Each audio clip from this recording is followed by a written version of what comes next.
ये कोई एग्जिस्टेंस की सर्वाइवल की जंग है। अगर आज हमने इस मसले को सीरियस ना लिया, आज हमने इसकी सिग्निफिकेंस को ना समझा कि ये कितनी बुरी तरह से हमें डैमेज कर रही है, हमारी आने वाली नस्लों को डैमेज कर रही है, तो यकीन करें कि शायद हमारे लिए एनजीओज का जितना एक रोल होना चाहिए वो भी प्ले करने की कोशिश की जा रही है। हम किसी कंक्रीट प्लान के साथ आएंगे इंशाल्लाह, मजीद डिस्ट्रिक्ट एडमिनिस्ट्रेशन के साथ मिलके, आप सब लोगों के साथ मिलके वी विल ट्राई कि हम एक कंक्रीट प्लान लेके आए 6 महीने का, साल का, जिसके अंदर आप तमाम तर लोग अपना किरदार अदा कर सके, किस तरह इसकी लत में चला जाए। और मुझे दुख के साथ ये इज़हार करना पड़ता है कि मैंने ऐसी इलाशों को भी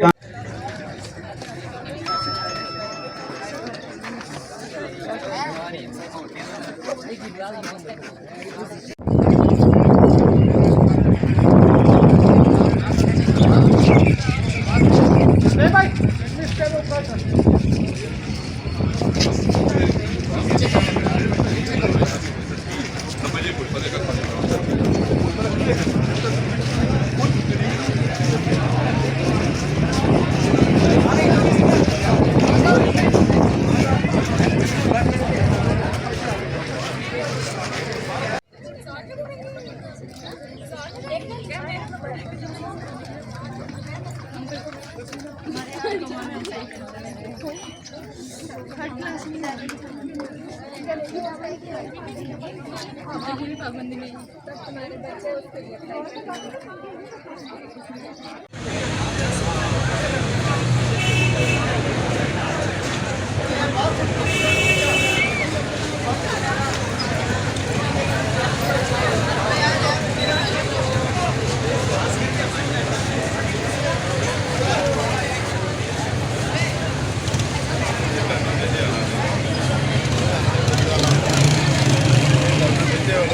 ख्वातीन और हज़रात, आप सबकी खिदमत में सलाम अर्ज़ है।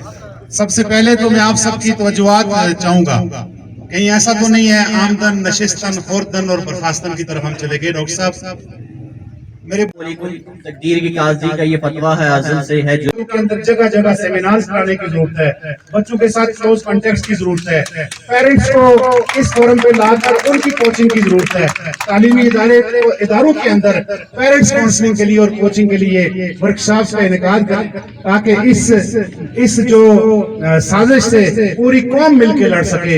ये कौमी काज है, ये कौमी मसला है, ये कौमी इशू है। अल्लाह हमारी कौम को आगे बढ़ने के लिए आने वाली तमाम रुकावटों को अबूर करने की तौफीक अता फरमाए। वाखिरु दावाना अनिल हम्दुलिल्लाहि रब्बिल आलमीन।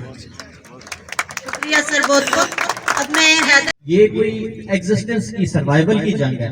अगर आज हमने इस मसले को सीरियस ना लिया, आज हमने इसकी सिग्निफिकेंस को ना समझा कि ये कितनी बुरी तरह से हमें डैमेज कर रही है, हमारी आने वाली नस्लों को डैमेज कर रही है, तो यकीन करें कि शायद हमारे लिए मुल्कों को बगैर जंग के हराने वाला काम है। और मैं ये चाहूंगा कि क्या आप हारना चाहते हैं तो हाथ खड़ा करके बोले कि हम नहीं हारेंगे। जीत हमारा मुकद्दर और हमारी कोशिश, हमारी जिम्मेदारी है। अल्लाह हम सबको इस पर तौफीक बख्शे।